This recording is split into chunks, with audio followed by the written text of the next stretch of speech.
somewhere east of Grayling, Michigan. The woods go quiet in late October. Locals call it Gray Ridge. No real roads, state land. Technically public, but only old-timers and drunks wander that far in. I wasn't either. I was just a guy too smart for his own good, trying to prove something he didn't need to. My name's Tim Carver, 35. Always been the rational one. Logical to a fault, according to my ex. I've got a degree in mechanical engineering and a job designing HVAC systems for big box stores. I don't hunt, I don't fish, and I don't buy into backwoods tall tales. No conspiracy theories, no Monster of the Week podcasts, no YouTube prepper channels. I like things that make sense. But I said yes when Ellie asked if I wanted to tag along for whitetail, partly out of curiosity, partly because the thought of spending 3 days alone with her stirred something up I hadn't felt since senior year. Ellie Hart, same age as me, though she wore it differently, stronger, weathered in a way that didn't dull her but honed her. She'd been my high school crush, the untouchable kind, captain of the girls' track team, sharp as a razor, always halfway out of our small town in her mind. I hadn't seen her in over a decade until she moved back up north, claiming she needed less noise and more dirt. Still sharp, still quiet. She had this way of watching everything like she was reading a book only she could see. The kind of woman who didn't bother with small talk or bullshit pleasantries. That worked for me. Always had. We were half a day into the trip, set up in a rough camp with a canvas tent, a fire pit, 2 borrowed bolt actions, and enough trail mix and jerky to last us through Sunday. Ellie handled the setup with practiced efficiency, hammering in stakes, building the fire ring, checking sight lines like she'd done it 100 times before. I mostly followed her lead. She'd grown up around here, after all. Knew the land, the patterns of the wind, how to spot signs in the dirt. I'd grown up in town, where wild meant the back alley behind the bowling alley, and camping meant falling asleep during a backyard bonfire. Sigma type, sure. Self-sufficient, analytical, lone wolf vibes, but not exactly woodsman material. Still, I wasn't trying to impress anyone. Not with fake bravado, not with wilderness skills I didn't have. Not anymore. That was before things got strange. Around sunset, things felt off. No birds, no movement, not even squirrel chatter in the trees. Ellie noticed it too. Her blue eyes flicked side to side while we walked deeper toward a spot she called Dead Hollow.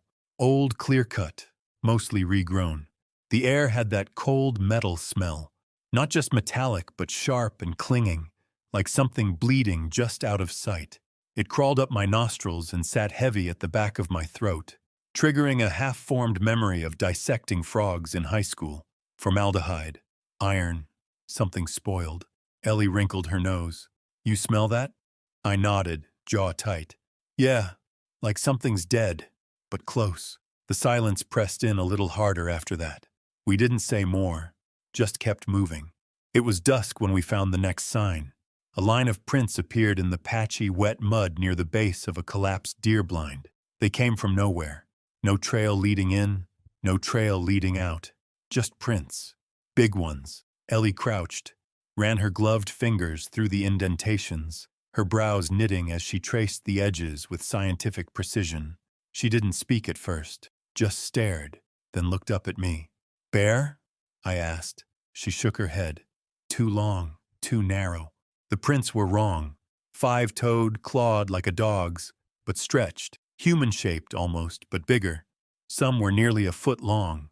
I took a picture on my phone out of habit. Ellie just stood there looking at the trees, clearly unsettled. Then, as if on cue, we heard something that definitely rattled us. A low groan, deep and long, rolled through the trees, like the world itself exhaling in pain. It came from somewhere beyond the ridge, too far to see, but close enough to feel in the chest. Not a wolf. There was no rhythm to it, no rise and fall like a howl. Not a bear either. Bears grunt, they huff. This was different, thicker, wetter, like a broken horn dragged across flesh. Whatever made that sound was massive and hurt, or maybe angry, or both. Ellie whispered, "We should go." And for once I didn't argue.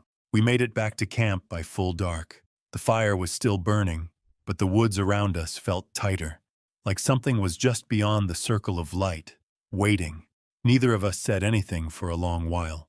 Ellie threw another log on the fire, and I opened the little bottle of bourbon I'd packed, more out of nostalgia than necessity. I offered it to her without a word. She took a swig and passed it back. "You remember that party at Mason's barn?" she asked, her voice low. "Yeah, you were the only one not drinking. Said you had a track meet the next day." She gave a dry laugh. "Still lost. Couldn't stop thinking about that slow dance with you." I felt heat rise in my face that had nothing to do with the fire or the whiskey. We kept sipping, sharing, trading memories like cards, football games, study hall, the way she used to sit on the bleachers reading Vonnegut while the rest of us goofed off. "I thought you barely knew I existed," I said. She looked at me across the flames. "I knew. I just didn't think you wanted to be noticed." A pine popped loudly in the fire, making us both flinch. That tension, the kind that tightens your spine, never left. We both knew something was out there. We could feel it. So we kept talking, because sleep felt like surrender, and neither of us wanted to risk closing our eyes in that moment. We eventually did go to sleep, though not because the fear faded. Whether it was the bourbon, the shared memories, or the primal need for safety in numbers in the face of something neither of us could explain. Ellie curled up next to me in the tent. No words, no moves, just quiet gravity. Her arm rested across my chest, and I could feel her breath, slow and shallow, pressed against my side. It wasn't romantic, not exactly. It was survival. She needed to feel someone solid beside her. So did I. And somehow, we managed a few hours of sleep like that. Two people clinging to a fragile calm, the echo of that groan still lingering in the back of our minds like a storm waiting offshore. It was the second night when it really happened. Ellie had gone down to check the creek for fresh tracks. I stayed behind, feeding the fire, cleaning my rifle. The sky was clear, moon sharp through the pines. Then I heard something moving beyond camp. Big, heavy, slow steps. I stood, rifle in hand, called out, "Ellie?" No answer. That's when it stepped into the open. At first, my brain refused to process it. 7, maybe 8 feet tall, built like a linebacker with a hunch. The skin was rough and ashen gray, patched with dark, oily fur. The legs bent wrong, dog-like hocks, but it stood mostly upright. Its arms were too long, fingers ending in claws that clicked against the stones as it moved. The head, that was the worst part. Long, misshapen muzzle. One ear completely shredded, the other clearly canine. Jaw slightly off-center, showing yellowed, broken teeth. Eyes like old, piss-stained paper, dull yellow, rimmed in red. It stared at me, and I stared back. Ellie's voice cut through the moment. "Tim, don't move." She was behind me now, breath ragged, rifle raised. The creature sniffed the air. Then it opened its mouth and let out this low, dragging howl. Not loud, just guttural and wrong, like it hurt to breathe. That broke me loose. Every muscle in my body snapped out of its frozen state at once, adrenaline slamming through me like a hammer. I raised my rifle and fired, not from the shoulder like I'd trained at the range, but from the hip. Instinctive, wild. The crack echoed through the trees. The recoil jolted my arms, but I barely felt it.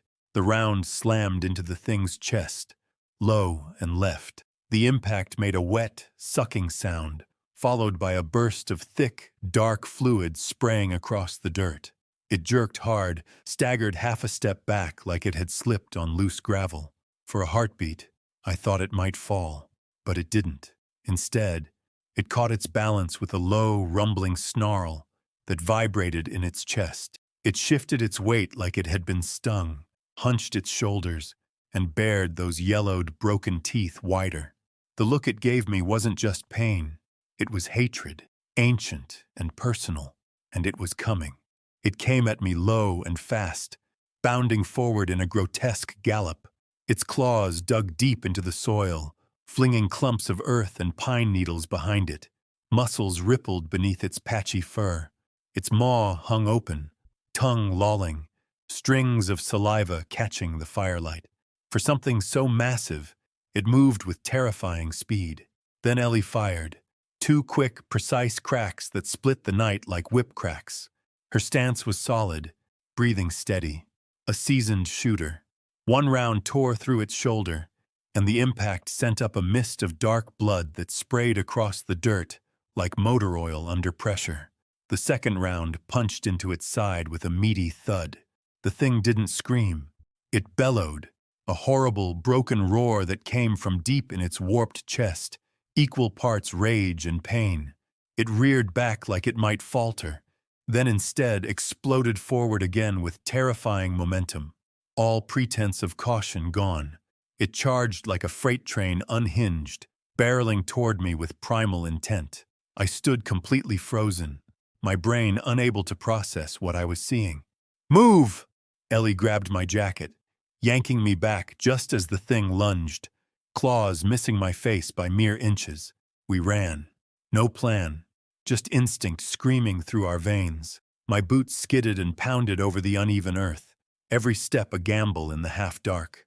Branches clawed at my face and jacket, snapping back into place with sharp cracks.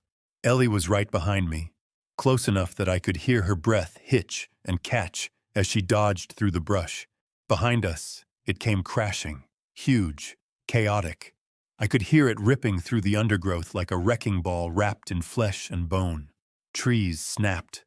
A guttural, wet breathing rose behind us, labored but fast, like some giant animal fighting its own broken lungs to keep up.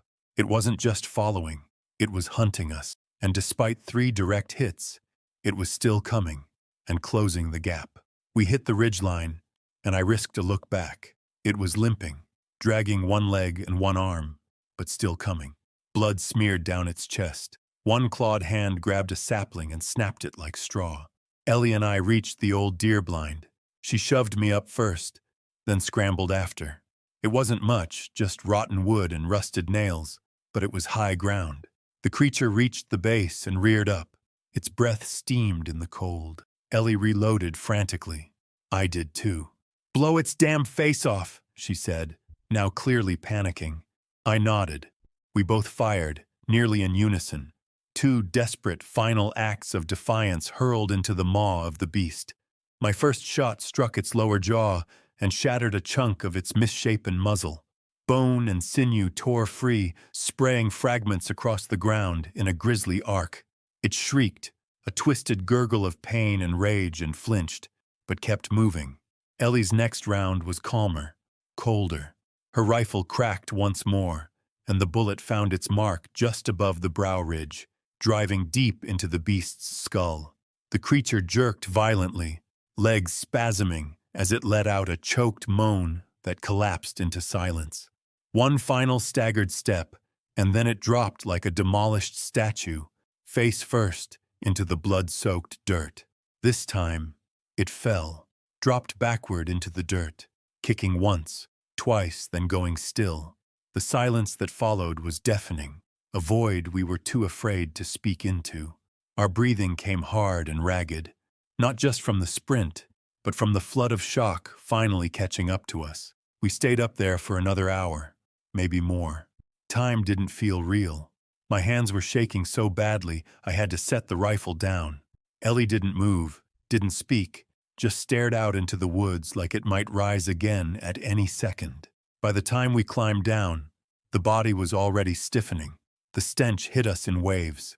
Wet fur, blood, something else underneath, like meat that had turned inside out.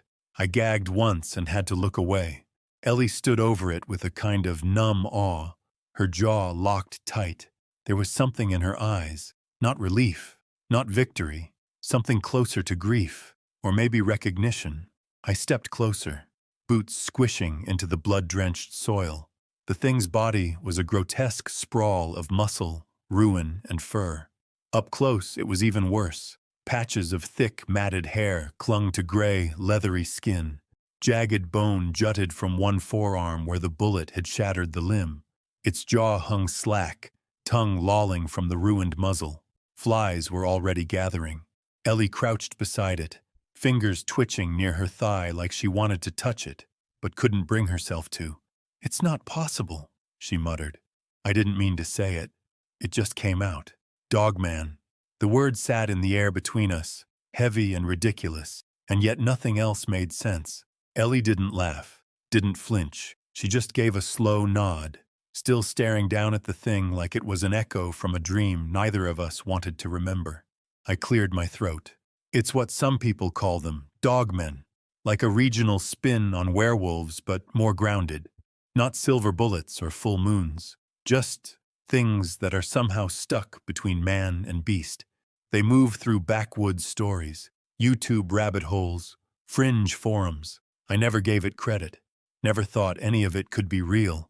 Michigan's a hot spot." She didn't say anything, but I saw her fingers twitch again, this time balling slowly into fists at her sides. She didn't answer, just kept looking down, jaw set, fists clenched like she was holding herself together with nothing but muscle and willpower. We packed up camp before dawn. Didn't talk much on the way back to town. Ellie kept her eyes on the road. I kept looking in the mirror, half expecting that shape to rise out of the trees. Nobody would believe us if we told them. Hell, I wouldn't believe it if I hadn't seen it myself. According to the map, Gray Ridge isn't even marked, just dead land. That fits. Sometimes I still hear that howl in my dreams, low and pained, and I wonder if there are more out there, waiting. We haven't spoken about it since. Not really. But something changed between us that night in the blind. It wasn't romance. It wasn't trauma bonding. It was like surviving something unnatural had rewired the quiet space between us. Every time our eyes meet now, there's this flicker, like we're both waiting for the other to say it out loud again, that it happened, that it was real, but we don't. Maybe because saying it would make it permanent, or maybe because we're afraid it wasn't the only one. They call it the Dogman around here, though no one says it out loud, unless they've had a few drinks or a close call. Half wolf, half nightmare, all teeth and shadow. I'd heard stories growing up, but never believed them. Not really. That changed the day I crossed Milner's Creek with my uncle and saw what was left of the old barn. My name's Jesse McAllister, 21 years old, back home from college with no real plan except killing time and trying not to piss off my family. Hunting was one way to keep my hands busy, and there was nobody better to learn from than my Uncle Nolan. I never planned on hunting beyond the line. Old men in town called it superstition, but they all said the same thing. Stay south of Milner's Creek. Don't go sniffing past the logging road. I figured it was just because the woods turned rough out there. But Nolan, my uncle, said otherwise. We set out before dawn, frost in the air, and the sky dull as iron. My uncle didn't say much. He wasn't the kind of man who told stories or handed out advice unless you earned it. He had 25 years on the job with the county, mostly as a local deputy patrolling these same woods. He was the only man in town who'd take someone green like me out into the deep woods. I had a new rifle, a decent jacket, and more confidence than I deserved. Nolan had just an old lever action and a stained canvas coat older than I was. I remember thinking I looked sharper, quicker, like that mattered. By mid-morning we crossed Milner's Creek. The trees thickened, shadows between them darker somehow. Nolan didn't stop me. He just walked with that same slow, deliberate step, boots crunching frost-covered leaves. I kept looking for deer tracks, broken branches, anything useful. Nothing. No birds, no squirrel chatter, just wind. "You feel that?" I asked him after a while. He paused, looking at me from under his hat brim, green eyes, cold as the sky. "Feel what?" "Quiet. Too quiet." His jaw shifted like he was chewing on the thought. Then he shrugged. "Happens sometimes." But I caught the way his grip tightened on the rifle. We kept walking. That's when I saw something odd. Set back between a stand of twisted birch trees, barely visible until you got right up on it. An old barn. Sagging roof. Sun-bleached boards, almost silver with age. One side had caved in, leaving a gap big enough to walk through, and the smell hit me that same moment. Rot. Wet fur. Something else, sour and sharp like burnt grease. I stopped dead. Nolan did too. His mouth was tight now, lines around his eyes deepening. "We shouldn't be here," he said flatly. "What is this place?" I asked, stepping closer despite myself. "Old place, don't poke at it." I froze. For a second, I couldn't tell if it was real or my imagination playing tricks. Then it stepped forward, and my heart just stopped. The thing was hunched, its back scraping the low rafters as it moved. Pale gray skin stretched tight over a twisted frame, patches of fur bristling along its spine and shoulders. Its head was wrong, long, asymmetrical, one side of the muzzle sagging like it had been broken in several places. Yellowed teeth stuck out from cracked black lips. Its eyes caught the light, pale, almost human, and full of something colder than hunger. It didn't lunge right away. It just stood there, breathing slow, ragged, watching me. I could hear Nolan's boots pounding across the ground outside now. My voice wouldn't work. I just stared at it, locked in place. Then it snarled, a sound that started low, bubbling out of its chest like it hurt to make. That was enough to snap me loose. I stumbled back, nearly tripping over the bone pile, scrambling for the doorway. Nolan appeared in the gap just as I reached it. His rifle was up, face carved from stone. He grabbed my shoulder, yanked me outside with one arm while keeping the barrel aimed inside. "Move," he barked. I didn't argue. We both ran, boots slipping on frost and leaves, the air behind us splitting with a howl that felt like nails dragging down my spine. We didn't stop running until we hit the truck. It sat at the edge of the woods, an old blue Ford covered in dust and frost. Nolan threw the passenger door open and shoved me inside before circling around to the driver's seat. I could hear him cursing under his breath as he worked the ignition. My heart was still hammering. I couldn't stop shaking. Even after the engine coughed to life, I kept looking over my shoulder, waiting for that thing to burst out of the trees after us. But nothing did. We sat there for a minute, both of us breathing hard, frosted breath hanging in the cab like smoke. "What the hell was that thing, Uncle?" I finally managed to say. Nolan didn't answer right away. He just pulled a cigarette from his coat pocket, lit it with shaking hands, and stared straight ahead. "Something you ain't ready for," he said at last. His voice was raw. "Some things out here, they don't make sense. Don't try to understand it. You just stay south of Milner's Creek. That's all you need to know."